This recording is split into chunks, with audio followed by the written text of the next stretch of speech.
My name is Norman Ochs, spelled O-C-H-S. I was born December 24th, 1923 at 1890 Cortona Parkway, Bronx, New York. My father got married in 1923, and I always thought my mother was born in USA. But several months before my brother passed away, he told me that, did you know that Mom was born in Kiev, Russia, and when father's American born, he was born on Hester Street. And as a young boy, he was very active in many ways. And by that I mean is, he didn't have much of an education. 1 year of high school, but he learned things really. He learned about the streets of New York real fast.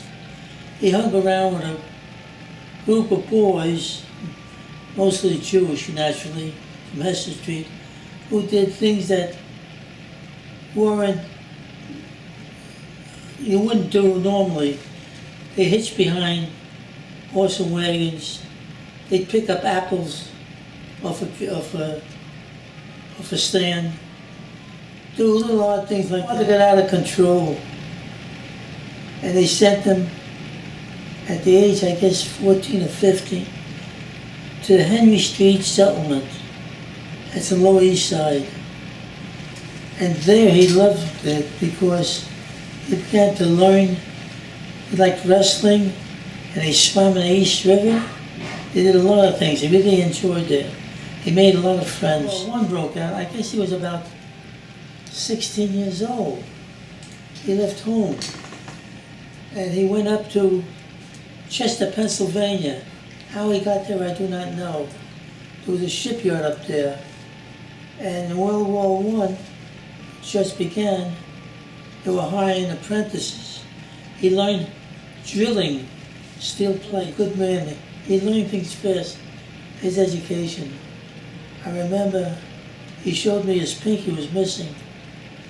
One time he was hitching on the back of a fruit truck wagon or something, and he fell under the wagon, and it went under his pinky. He lost part of his pinky. He always liked to dress nice. And one thing about being Jewish, he was very proud of that. He took me down to the store. I got down to the store at 8 o'clock in the morning. There were 5 people outside waiting for him. One was his manager. I remember his manager's name was Rudin. And there were 4 other guys, all Irish. It was an Irish neighborhood. And when we got inside, the young Irish kid named Jimmy, and he says to Jimmy, take care of my son in the back room. Jimmy was in charge of the back room, the stock room. So they prepared everything, but the store was different because there were the wooden floor with barrels. Every barrel had corks, had yeast, had sugar, everything in it. So Jimmy took me to the back room. He sat me on a milk crate, and he had a box of brown sugar in it in paper bags. He had a scoop. He said, Norman, scoop the sugar into the bag. I'll wrap it up and take care of it.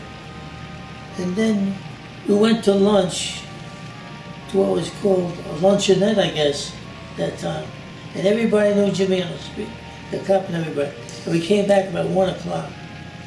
We went back in a room. Then all of a sudden, in that big room, there was shelves for stock, for barrel, it was everything. It was like a big crowd. It was a tremendous big place with high ceilings. The bell rang. I didn't know there was a bell there. I gave a look down the end, all the way down the end. There's a steel door with a peephole. So Jimmy goes down there, the bell rings, and he closes it. And he's going to sit there and don't move. And he goes to the front of the store, and he comes back out, and then a guy walks in, and he closes the door behind the guy, and the guy gives Jimmy a big envelope. I know what was in there. Jimmy goes to the front, comes back out. He says to the guy, wait right here, I'll get everything ready for you. So the guy standing there, he looks at me, comes over, hey kid, what are you doing here? I said, I don't know, just working, I guess, yeah. Said, what's your name? You know, the kid says to me, he says, leave the kid alone, come over here, mind your business. So all of a sudden, the guy stands at a distance from me. There's a long wall. See me go to the end of the wall, presses a button or a latch or whatever it was. And the wall starts to move, open. And in there are people. I remember there were tables with tires on them. And they were putting little bottles of whiskey inside the tires. The guy that he opened the door for had a truck backed up to the back door. They came in with carts. They took out the tires, wrapped up. Father was a bootlegger. So many years went by when I was a teenager. I didn't say nothing to my mother or nothing. I always asked my father, were you a bootlegger? He says, no, I was renting the space to a guy. I know what the... Don't ever say that. Dad, this picture says, I believe this is my grandparents' grocery store. Bessie and Harry Ochs, my father, helped out. The store was in the basement. Oh yeah, it was in the basement. 5-story stone walk-up on Cypress Avenue, Bronx, New York. I'm going to skip a number of years because we got very wealthy. And we got so wealthy, we owned land. My father bought land up in the Bronx by Westchester Creek. He said 500 acres at $1 an acre. And Blue Coal wanted it for their barges to come up there. So he sold it at a good price. And they had more land up there he bought. He was buying land. And then he had up in the concourse, he invested in a garage. See, in a concourse at that time, very wealthy people lived there. So he took the money and invested in the garage where he serviced the people's car with oil changes, washed the car, and attached the motorcycle to the car and take it to the house, bring them back, and all that there. He did good there.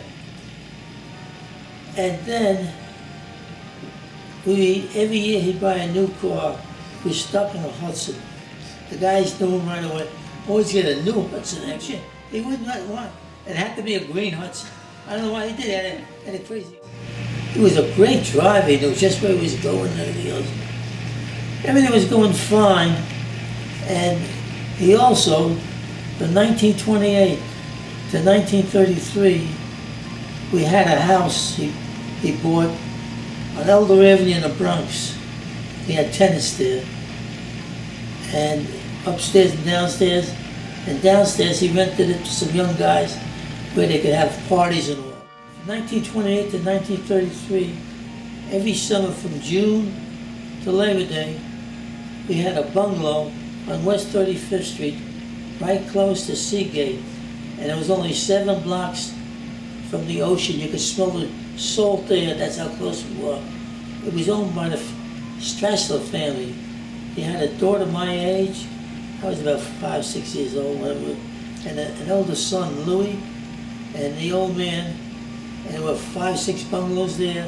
A lot of kids, we had a great time. So every year we would be back for the season there, and the family would come down, we'd get rollaway beds. It was the last time we did was 1933.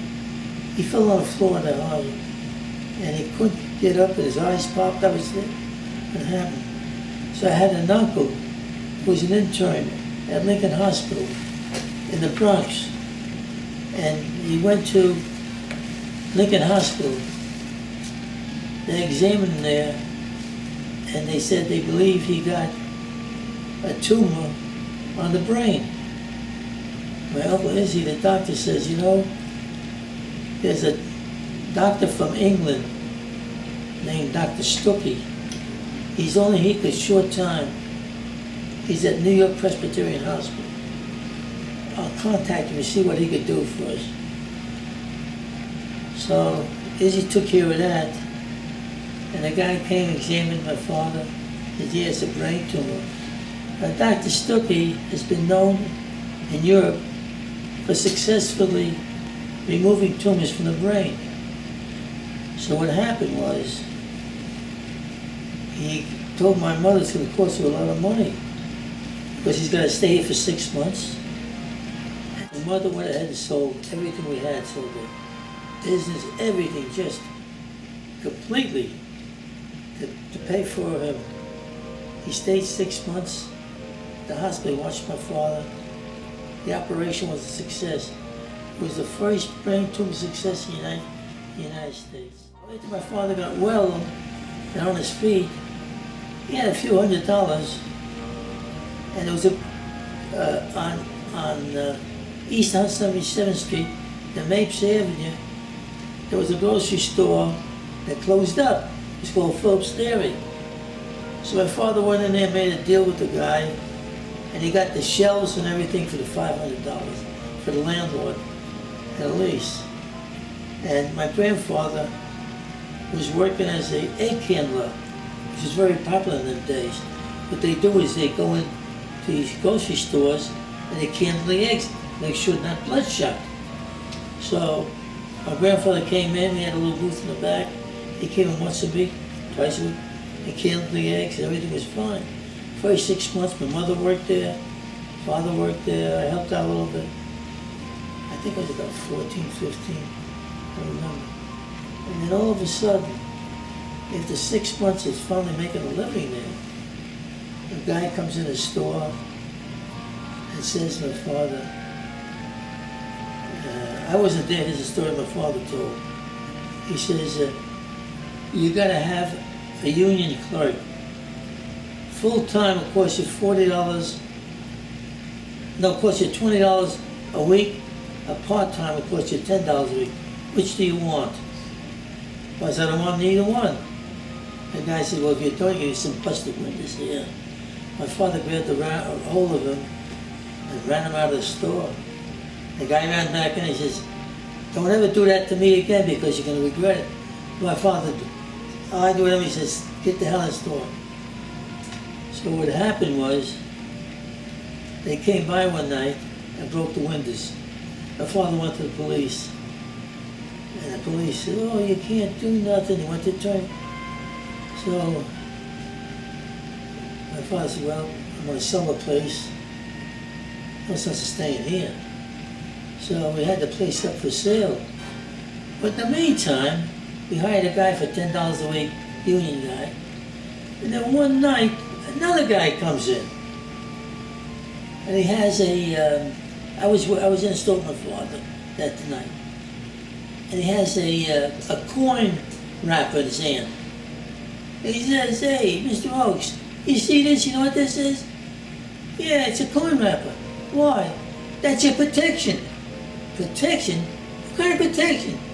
We come by here every night to see that nobody bothers your store. It costs you 50 cents a week. I said, I ain't paying for that. He says, you're better off. My mother says, don't start on with them. Pay the 50 cents. I didn't know nothing about the Depression until I entered high school. It was a wonderful teenage young man's life. I mean, after we lost everything, I still had good times.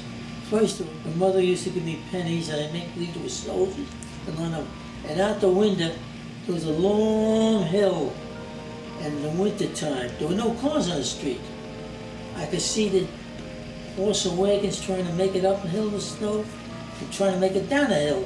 And it's sliding and turning over. Anyway, in front of the building, there was a section for how horse and carriages, people making deliveries, or even my doctor came with a horse and carriage. Dr. Kling, I still remember him. Dr. Kling, his name was. So anyway, they had these horse and wagons, they hooked it up, and then there was a roadway where the horse and wagons would go through, and then across the way was some stores, and every Saturday, like clockwork, I was about 3 years old, 4 years, the German band would come in at 11 o'clock in the morning. And I said to my mother, and play beautiful music. I opened up the window, they opened the window, I could hear it. And my mother took me over there. And there was about 6 men. It was a brass band. They were dressed like train conductors with the gold watch, the hats, the big hats. And in front of them they had a big empty milk barrel. People were coming by dropping them pennies, so maybe a nickel. And they played music, played American music, they played German music. Oh, I enjoyed that. So 11 o'clock in the morning, my mother always got me over there. There was no place to sit, but just stand and watch them. And another thing, the apartment house I lived in was a 5-story walk-up. But in the lobby, it was a very large lobby, had a section for carriages. And you walk into the apartment, on the left-hand side was a closed door. When you open it up, there was the bathtub. Then it was the kitchen. Then to the right was 2 bedrooms. 1 bedroom here, one, and in between was a bathroom. And I remember this distinctly. In the bathroom, there was a window. It was a marble window. You couldn't see out. But when you want to flush the water, there was a tank at the top of the ceiling, and you pull a chain to get the tank going. And then my father bought for me when I was about 5 years old a Victrola, which you turn, and they had records on there. I remember one song I always sang is, I love you, I love you so, I love you, something like that. And then when we got older, he bought a big Victrola for the family. And then all of a sudden, he bought one of the first radios ever made. Now this is unbelievable. In the living room, we had a wide table and a couch. This radio was on a table. It was very long, made of wood, a wooden cabinet, all white. And it had wide dials, had earphones. You put the earphones on. And then there was a toggle switch. The toggle switch turns it on.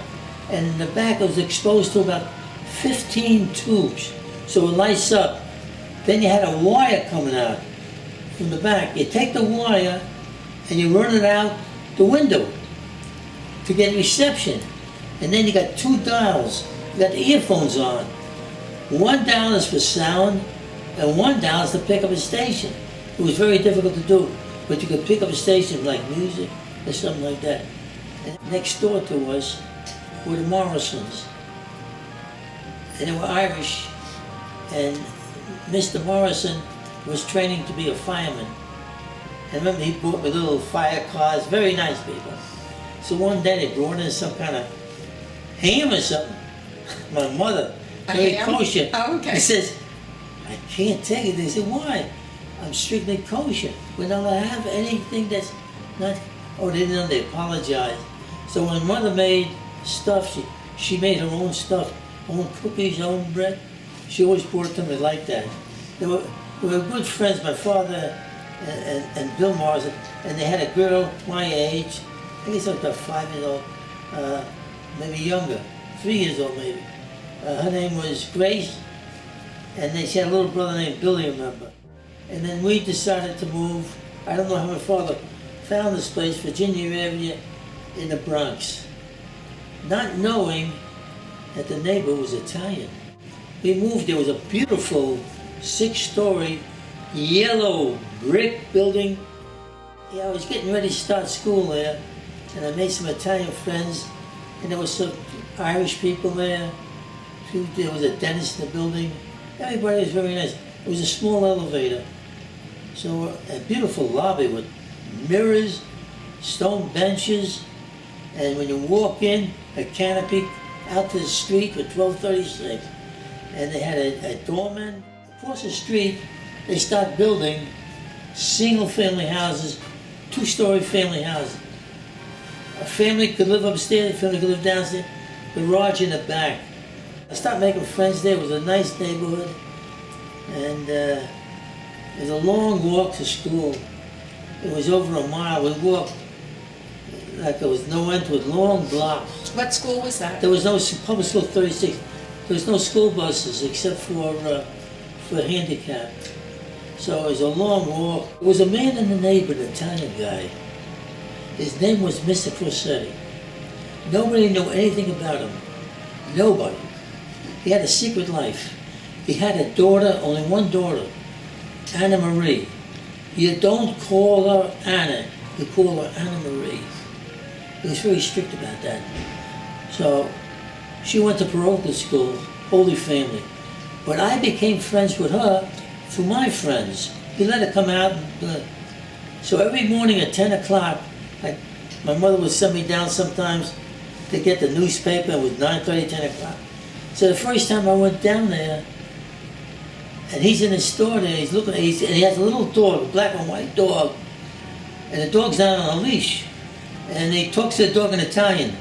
And then he says to me, "What's your name? You're new?" I said, "Yeah." I said, "My name is Ochs." He said, "You're not Italian, are you?" "I know, I'm Jewish." "Oh, you were Jewish, huh? Oh. Do you know some of the boys here?" "Yeah, I met some of the boys here." He said, "My name is Mr. Crescetti. And my daughter's name, you're going to meet her one day, her name is Anna Marie. And I want to treat her nice." He said, "I'm in the store every day, 10 o'clock in the morning, to get my two things I get here. I get my newspaper, the El Profeso, and I get my package of Italian cigars. Now, Norman, how old are you?" I said, "I was sick, whatever it was just sit at the candy store had stools. You can sit at the counter and tell me what kind of milkshake you'd like." As I said, "I like a chocolate milkshake. When you finish, go over to the candy counter and tell them, then I get 5 pieces of candy." It's on me. So he was very nice to me. So one day, after living there about 6 months,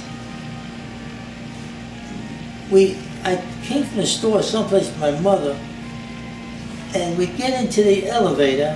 As we get into the elevator, Mrs. Napoli, who was a widow, just became a widow, gets off the elevator and says to me, "Norman, is this your mother?" "Yes, Miss Napoli, it's my mother, Mrs. Ochs."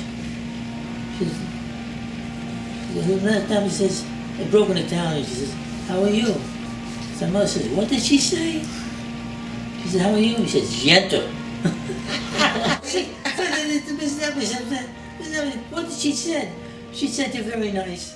Now, did you experience anti-Semitism as a young man? Anti-Semitism, yeah.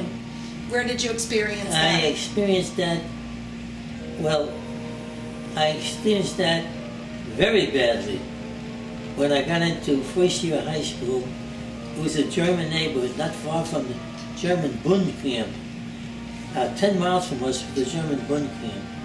And some of the kids, it wasn't the kids, the guy that was bullying me, it was a Swede, his name was Munson.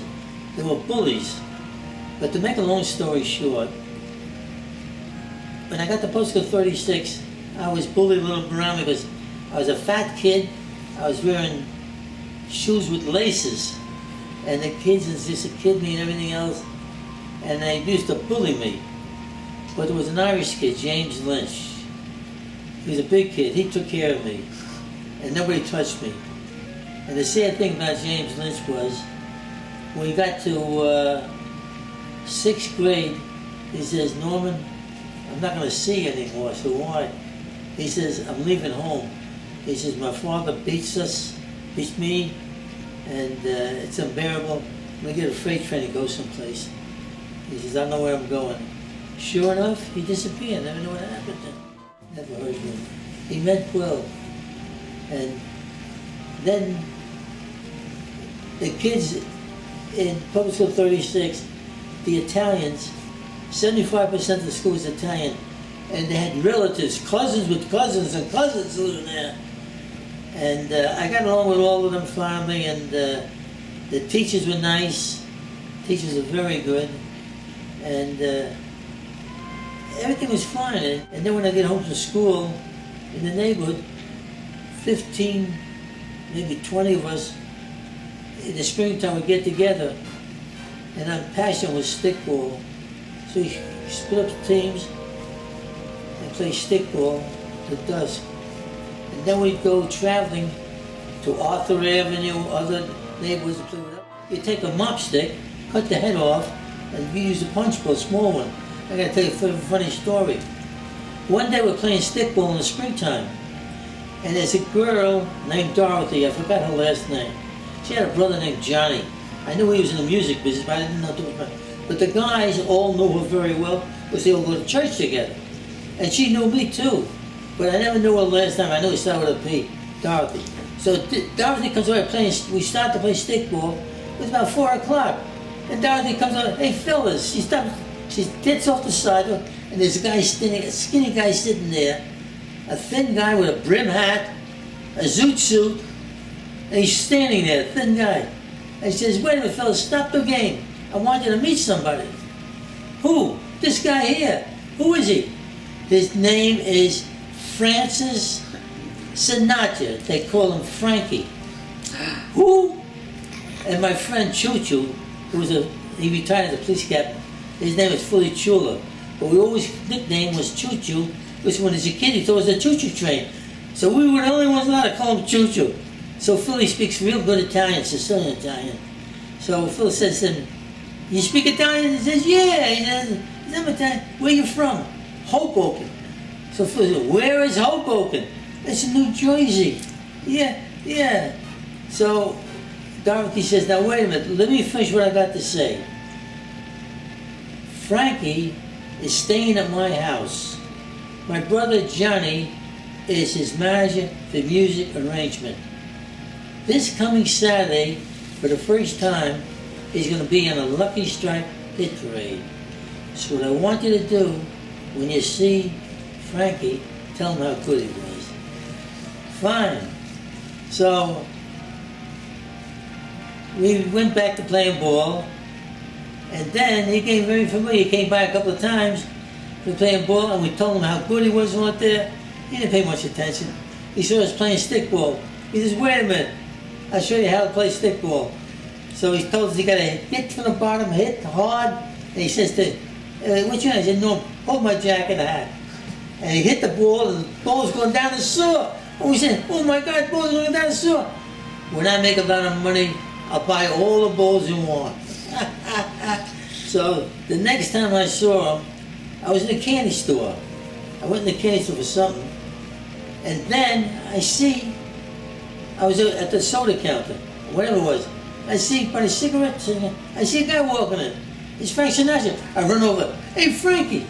To my good, he said, hey kid, I got something to tell you. I got a car waiting outside. I appreciate what you said about me, but I got a car waiting. I gotta go. Fine. That's the last time I saw him. But there was an incident. He was the New York Paramount, and the guys really got pissed off. Choo Choo and two other guys, Benny Gardino, which you call Bubble Leach, and Sal Gallardi, called Slippy. Frank Sinatra was at the Paramount. So they sent around a notice, starting the year, you're going to Holy Family, across the street was Holy Family Paroga School. You're going there. They'll teach you everything. The same thing, you won't be obligated for religious things. But in the morning, the nun will teach you, and in the afternoon, the brother will teach you. So a lot of, I don't know how many Jewish kids were in the high school, but some refused to go. I and maybe one or two others, the others requested they go to another school. So when I went there, in the morning, the first day I had the class, the nun says, how many, we're sitting in class, and right on it, Jesus Christ, I never seen Jesus. I know who it was, a statue. But then my friend told me it's their God. So the nun was very nice, I forgot what her name was. She said, is there anybody in class here that's non-Christian, they Jewish? So I raised my hand. Anybody else? I was the only one at that time. So she said, I'm going to give you two choices.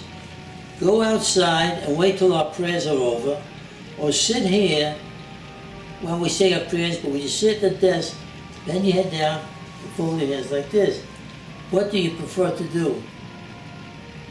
I said, well, I don't object going like this here. So I did that, and that was fine. But the sisters were very cruel. You act up, you get your ears pulled. There was a girl in front of me, I'll never forget it. She lived, my brother, were very good friends. Her name was Agnes Sponza. I knew her from first grade. She had pigtails, and there was an inkwell. I pulled the inkwell out, the class, put a pigtail in there, slammed down the head of the inkwell. So I'm waiting for her to get called up by a nun. So finally a night calls and you have to stand. She can't get up. I'm holding on to the thing. She sits down and says, what's the matter? I can't get up. I let go and she got up. Did the ink go flying? The nun comes, what happened? She says, I don't know. She looks at me, what did you do? Tell the truth now. And I told her the truth. When I said that, she took my ears and pinned it, go over the front and stand there, and she put a dunce thing on my head. And I stood there for about 20 minutes. There's two brothers. Oh. Now, in the afternoon, the brother's teaching you. And if you act up, they hit the girls. If that girl's acted up, you turn your hand over and they'll hit you on the palm with the pointer stick. If you're a boy, they hit you on the knuckles. And that really hurts. Postcode 36, they asked me what high school you want to go to. There was several high schools to apply. So I applied to James Monroe because it's closer to my house, about 20 minutes away. But I found out I get a letter, I'm going to an annex. I never knew what the hell an annex was. So I find out the annex is out in Throg's Neck on Edmund Street. That's all the way out. I had to take a trolley car to Westchester Square. Then when you get out there, you have to wait for the trolley cars were jammed with kids getting out to the school. And when you get out there, there's a bad smell. And I said, what's that? There's some pig farms out here. I couldn't believe it. So we get out there to Edmund Street and the sign, welcome to James Monroe, Annex 415. I give it up, I couldn't believe it. It's like something from the old days. Not cobblestones, gravel stones. They're always gravel stones. Bungalows, actually bungalows with slanted roofs all the way back with numbers on them. And you got a guide. Bungalow 1 is for history, number 2 is the math. You got to know where you're going. The lunchroom is this one here. So anyway, I go to the first one. I go to my first class was the homeroom class. I get in the homeroom class, and the bungalows, they got up front a coal bin, the teacher's desk, a coal bin, and a fire stove. You shovel coal, the tallest guy shovels coal into there. And another bunch takes out the ashes. That's the way how crude it was. I get there the first day, and there's 2 guys there. And they got to be very friendly with me. One was Artie Schmidt and Eugene Trimble. And there was 2 Jewish guys there in the class, the homeroom class. Milton something and Stanley Tucker and Milton. There was, and they came from the same school with Easton. They said, Norman, don't associate the 2 bums. Those guys are tough. They don't like nobody. They always get in trouble. So anyway, I didn't pay attention. The guys took a liking to me. Then I got into the algebra class. This is funny, Mr. Kaplan. It was a cold day. And he says to me, Norman Ochs, stand up, stand up. He takes his watch off, catch my watch. I catch it with his watch, it was a toy watch. He says, that's how fast time passes in my class. But anyway, so lunch break comes. And it's a big lunch hall, maybe with about 40. They can't control the crowds in the lunch room. It's almost impossible. And the lunch has tables with 8 people here, 8 people there, 10 people at the table, squeezed in. So I'm looking for a thing, and these 2 guys come up behind me with 2 other guys. The 4 of them. The guy's name was a Munson, and I don't know what the hell. And they stopped poking me, and they stopped bothering me. And when I went to the bus, they would knock the books out of my hand. They called me Judas, Judas. So the 3rd day or 4th day I went to eat lunch. I wanted to avoid these guys in the lunchroom because they took my lunch away one day. So this is already about the 2nd week in the lunchroom. So I go in the lunchroom and I'm walking around, and somebody's telling me, "Hey Norman, Norman!" And there was Artie Schmidt. What are you looking for? I'm looking for a table. Come over here. Guy's sitting down. Hey, get up, kid. My friend's gonna sit next to me. So I sit next to Artie. Hey, Artie, don't worry about it. Sit down. In the meantime, the 4 of these goons come up behind me, hit me on the back of the head, ready to take my. And I said, "What are you doing?" And they tell Artie mine. So Artie gets up, and Gene, and they start fighting, and they knocked the hell out of those guys. And I told Artie, you know, these guys attacked me at the bus stop. Don't worry, we're going to make sure he gets safely on the bus. Don't worry, we're going to be your bodyguards. Nobody bothered me ever after that. And what happened was, in maybe it was May or June, in the classroom, before a class we were in, and Artie and all of a sudden 2 policemen come in. They jumped out the window. I found out later they were arrested they were going around to cars and taking the copper out of the cars, motors, and selling them. There was a girl, a very nice girl. She was a cousin to Eugene, and she told me that Artie was killed at Guadalcanal, and Eugene, they both went in the Marine Corps, but Eugene separated. For some reason, they took him out of the Marine Corps and put him in the Army Infantry. And friendly fire, he was in a farmhouse or something. In friendly fire, they shut the house, and he was in the doorway, and they knocked his legs off. And he was in a hospital in Texas. I tried to contact him, I couldn't get a hold of him. I was transferred to another annex in Clawson Point. It was all Irish. They were the nicest bunch of Irish people I met. There was some Jewish and German there. But I became very friendly with a guy named Quinn, Gerald Quinn and Patrick Murphy. And they told me, they were very friends with me, and they told me that on St. Patrick's Day, the dinner, corned beef and cabbage and boiled potatoes, is known as Irish turkey. And then there was a girl there. Her name was Kathleen Egan. She was very nice. The Geisha girl seemed to take better to me than some of the Jewish girls. So anyway, I was running for office, for president, and Kathleen Egan made my posters up and made a slogan, Ochs and elephants never forget. And when I lost the 2 women in the biology class, Mr. Asher says to the class, this embarrassed me. Do you know why Ochs lost the election? No sex appeal. Do you remember Pearl Harbor? Yeah. What happened on Pearl Harbor? I was working in the Circle Theater as an usher when a guy, Bernie Silverman, I'll never forget, 4 o'clock, came up to me and said, Norman, they just bombed Pearl Harbor. I said, where's Pearl Harbor? He said, in Hawaii. Just then, the manager, Mr. Bunt, came down. He says, Norman, we'll make an announcement. We're closing down the theater at 5 o'clock. So get ready, we're leaving. And we're not going to open tomorrow. And that was it. And then what happened was, that was on a Sunday. Monday morning, I went to school, high school, James Monroe. At that time, it was the main building finally. I was a senior. We had a PA system. We heard Roosevelt's famous speech.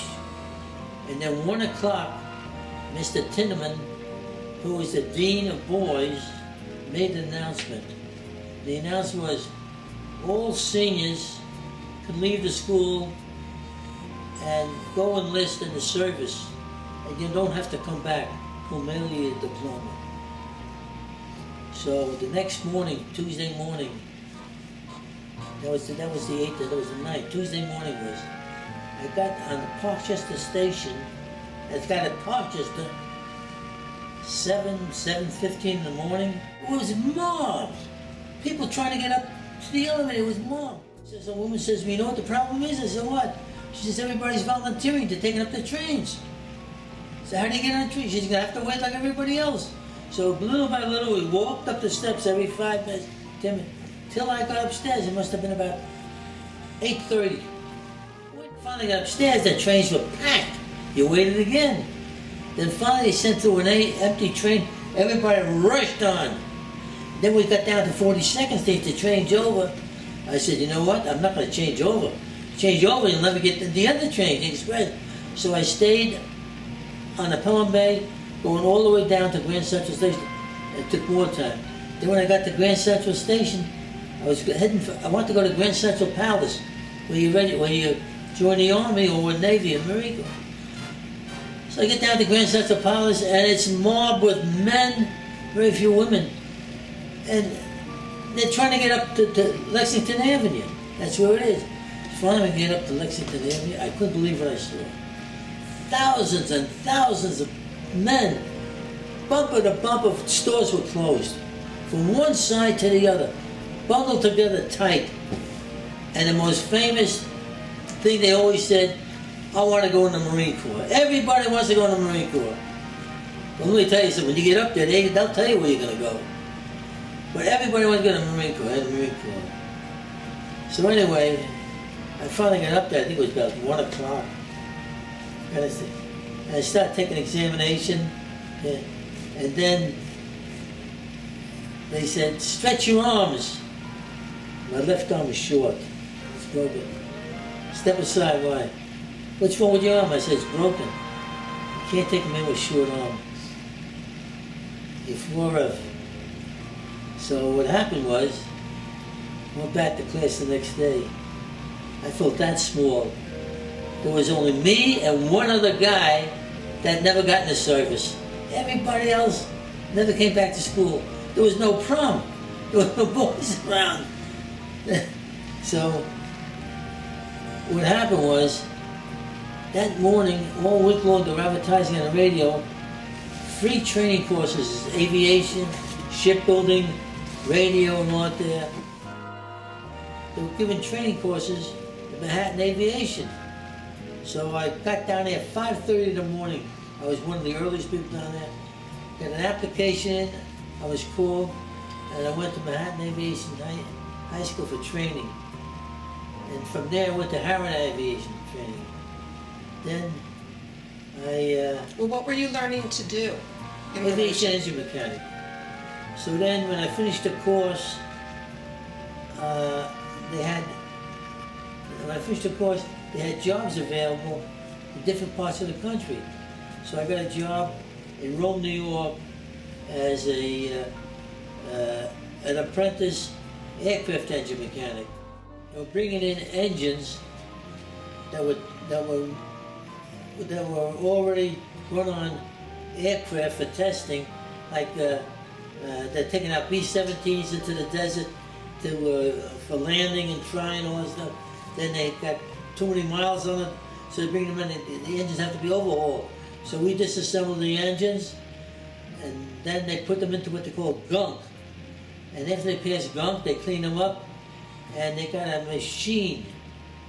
It's an inspection machine. It goes through, and it's got a yellow light, and it's in like oil. If the red light comes on, the part is defective. If the yellow light comes on, the part is good. So you assemble all the parts, you make it build another engine. You build another similar. And then from there, I got transferred. I asked for a transfer to the hangar. But I had to wait because I never had experience working in a hangar on aircraft. So I got transferred to the hangar. I was working on B-17s and everything. In 1942, they sent out notices to air depots, Army air depots around the country. They need volunteers to come to Newark Airport, which is now converted into an Army base. Then these women, what they call them WASP, they were flying in the planes real fast. They were flying them so fast we couldn't handle it. We do P-38s, mostly, once in a while P-47s, and we were making modifications of them. Then what happened was, everything was going along smoothly, but on the premises at the different airports, there was a company called Butler Aviation, and they went ahead and took our mechanics from different airports, rather than work for the government, and paid them more money. While we were making maybe $75 a week, they were making $200 to $250, $300 with overtime. So a lot of guys quit and were shorthanded. So I stayed there till the invasion of Paris. Then I came back to Rome. when you worked in a hangar or any place in the service in Rome, any place, they held what's called the Eagle shift. You worked 24 hours around the clock with no pay. I did it once, and they put your name up in the hangar that you get one gold star, two gold. One gold star was enough for me. I couldn't do it anymore. It was rough. And so I came back to Rome, and the winters up there were wicked, very cold. The army buses would pick us up and take us to the base. I lived in a dormitory with some very nice people. There was a Jewish guy, Benny Rosenberg. We used to call him Bomb Site Benny. He had the most interesting job. He worked on a bomb site, the Northern bomb site, which was hardly secret. They put them on the bombers. It was very accurate in bombing. I met Jack New when I came back from Newark.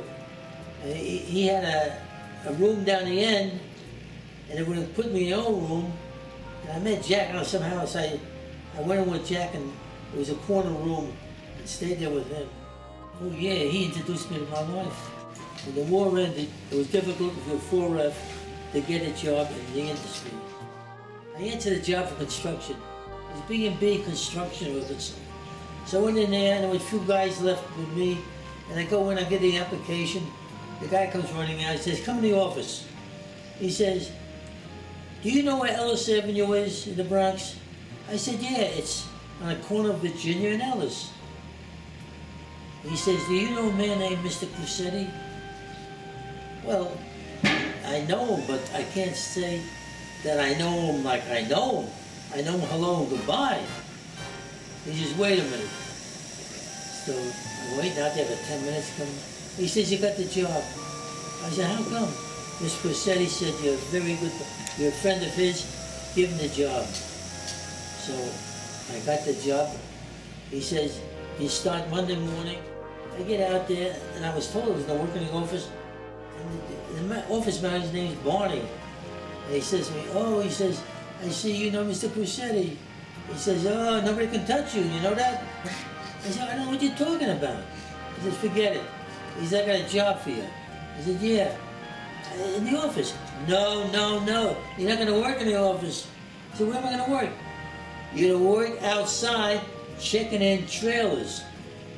I never checked in that trailer. You don't have to worry, it's all taken care of. So I said, what do I do? He says, in a few minutes out there, it's going to be a trailer truck with sash. What is sash? I never heard the word sash.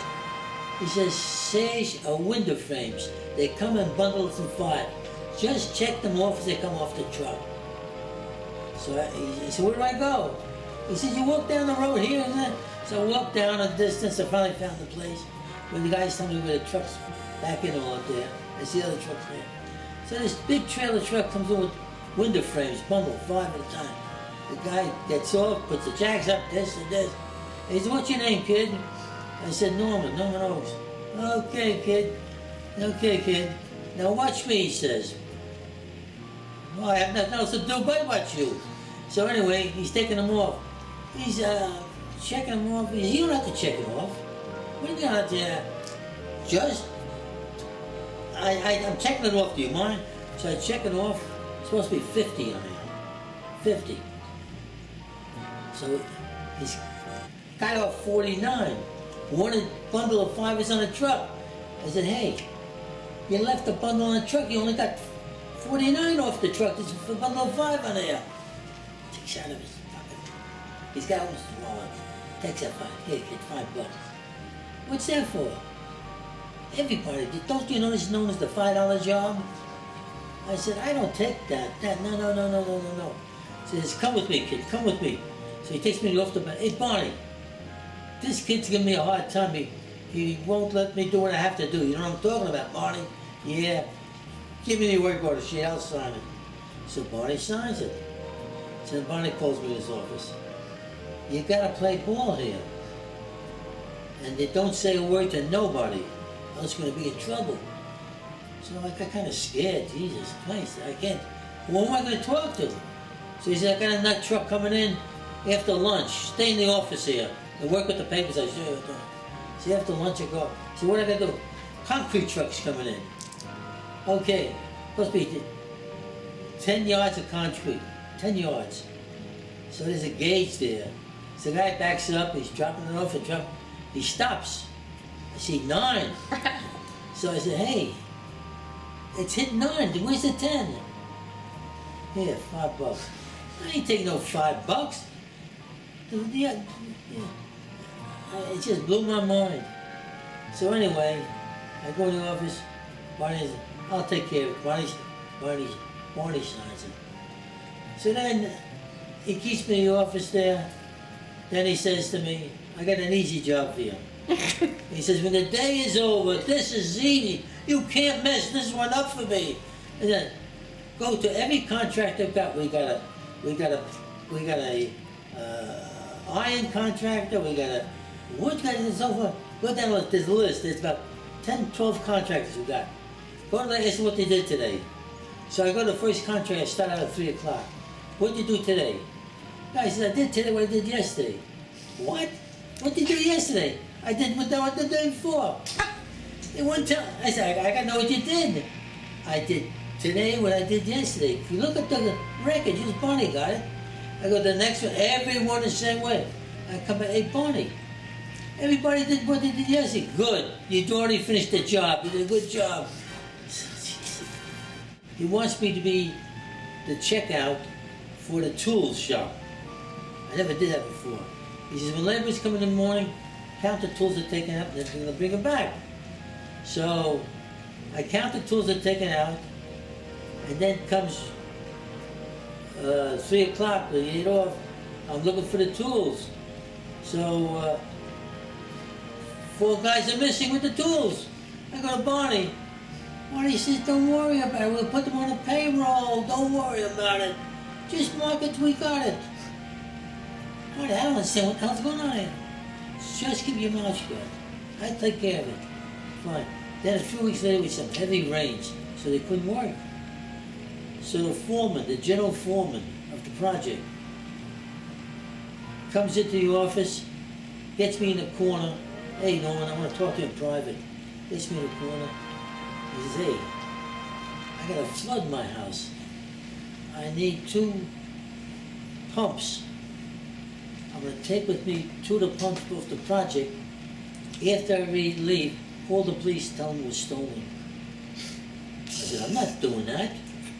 He says, you better do it. Somebody's gonna have to do it. I'm taking it. I said, you can't take it. I'm taking it. I don't care what you say. So he runs in the office with Barney, isn't he? And Barney comes out. Barney says, he said something to me in Jewish. I don't know what the hell he said. But he said something. And he said, like, not how it. He said, let him go. With the 2 pumps? Yeah, call the police. Barney, you call the police. I'm not calling the police. So anyway, I didn't know what to do. Should I call Mr. Passetti? That upset the cart. Then I'm working in the office a couple of days. They took care of the pumps. They stole the pumps. Actually stole it. And then a couple of days later, Barney says, listen, we got a very good guy with a dump truck. His dump truck takes away all our trash. He's going to come in after 1 o'clock. Whatever he tells you, sign the ticket. He may skip 3 pickups. Don't worry about it, sign the ticket. So I go out to these, about 1:30, he says, hey, the dump truck's here. Gotta see the guy. His name is Benny. Benny from the Bronx. Benny from the Bronx. So I go out there. This little goatee guy, smart, a young pitch pot, about 20, 22 years old. Hey, kid, what's your name? I said, Norman O. He says, I'm Benny from the Bronx. Everybody knows me. Yeah. He says, if ever you need in the Bronx, you see me. All right. Now look, you know we pick up the trash, all broken stuff here. Well, 3 trucks aren't going to pick up anything today. You're going to sign the ticket. I said, I ain't signing nothing. So he says, you got to sign it. He says, you could be in deep trouble. So he runs in the office, and he comes back out shouting, puts his arms around me. He says, I didn't know you know Mr. Brusetti. I said, yeah. He said, when you go to the Bronx, they seem to tell them Benny from the Bronx saw you, and I do a good job for you. I ain't going to bother you. When you applied for jobs after the war, did you have to write down your religion on any job Oh, applications? that was before the war. Before the war, okay. Before the war, I went for jobs. Every application say, are you Jewish, are you Christian? But one job had a funny one. What day do you go to church? Saturday or Sunday? And then I went to a place that manufactured staple guns. And the guy sees the name Ochs on there. And he says, come over here. He says, now look, I'd like to make a statement. I got a question to ask you. I said, what's that? He says, do you have a relative named Isidore Ochs, a doctor on a concourse? Yes. He says, that's my doctor. He's terrific. He says, I'll tell you what, you can start work Monday. No, I'm not going to start Monday. I'm sorry. Goodbye. I didn't say, nothing. I just walked out. So he whispered because he didn't want people to know you were Jewish? Jewish, yeah. If you're Jewish, they don't hire you. I tried to get into the garment industry. You couldn't get a job in the garment unless you knew somebody. It was all Jewish. My friend Jack Newman, after the war, said to me, let's go to Washington and get a job in Washington. I said, no, I want to get a job with the airlines. I mean, that's what I do. I'll wait. He said, but they're not hiring you. 2 reasons. Because you're not a veteran. And I said, well, someone will come up somewheres. I'll get something else. So, as luck would have it, I finally got a job with an airline. I forgot the name of it. They flew to Buffalo.